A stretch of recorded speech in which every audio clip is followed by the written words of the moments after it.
सैफुल्लाह, खालिद बिन वलीद की अस्टॉनिशिंग कहानी। खालिद बिन वलीद रजी अल्लाह अन्हु उन्हें सैफुल्लाह अल मसलूल, अल्लाह की नंगी तलवार कहते थे, लेकिन शुरू में वो इस्लाम के दुश्मन थे। खालिद बिन वलीद रदिल्लाह कुरैश के सबसे बहादुर वॉरियर थे। जब मुस्लिम्स और कुरैश में जंग लेते थे तो खालिद कुरैश की तरफ से लड़ते थे। उहुद की जंग में खालिद, जो तब मुस्लिम नहीं थे, ने मुस्लिम फौज को पीछे से हमला किया। इस हमले से 70 मुस्लिम शहीद हो गए और मुस्लिम आर्मी को भारी नुकसान हुआ। यानी खालिद वलीद जंग में मुस्लिम्स के एनिमी थे।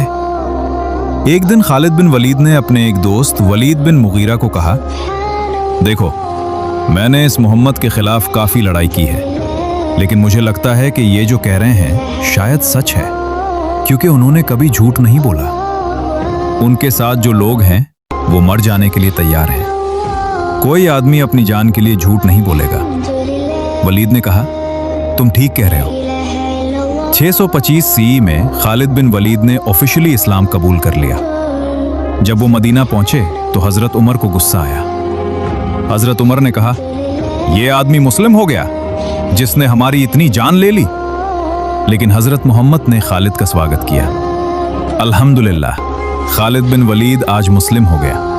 वो एक बहुत बहादुर और समझदार इंसान है। अब खालिद बिन वलीद इस्लाम के लिए लड़ते थे। मूता की जंग, हजरत जैद बिन हरीता शहीद हुए, फिर हजरत जाफर शहीद हुए, फिर अबू उबैदा शहीद हुए। तब खालिद बिन वलीद ने कमांड संभाली और मुस्लिम आर्मी को विक्ट्री दिलवा दी। इस जंग में खालिद ने 9 बार तलवार तोड़ दी। उन्हें सैफुल्लाह कहा जाता है। हजरत मोहम्मद ने कहा, खालिद अल्लाह की तलवार है और अल्लाह अपनी तलवार को नहीं तोड़ने देते। खालिद बिन वलीद ने अपनी खलीफा के लिए 100 प्लस से ज्यादा जंगें लड़ी और कभी नहीं हरे। कुछ फेमस फादर, वलाजा की जंग, एक कनिंग प्लान से 40,000 सोल्जर्स को हराया। हीरा और ऐनुल तम्र, इराक में पहली फतेह। यमामा की जंग, मुसैलमा के खिलाफ हजरत अबू बकर ने कहा, खालिद बिन वलीद दुनिया का सबसे बहादुर फौजी है।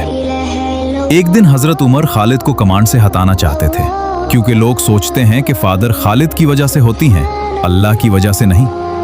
खालिद को गुस्सा आया।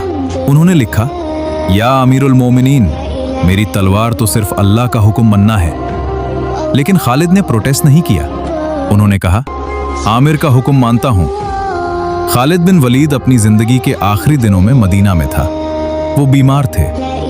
एक आदमी ने पूछा, खालिद, तुमने इतनी जंगें लड़ी हैं, 1000 मुहम झीले, लेकिन शहादत नहीं मिली।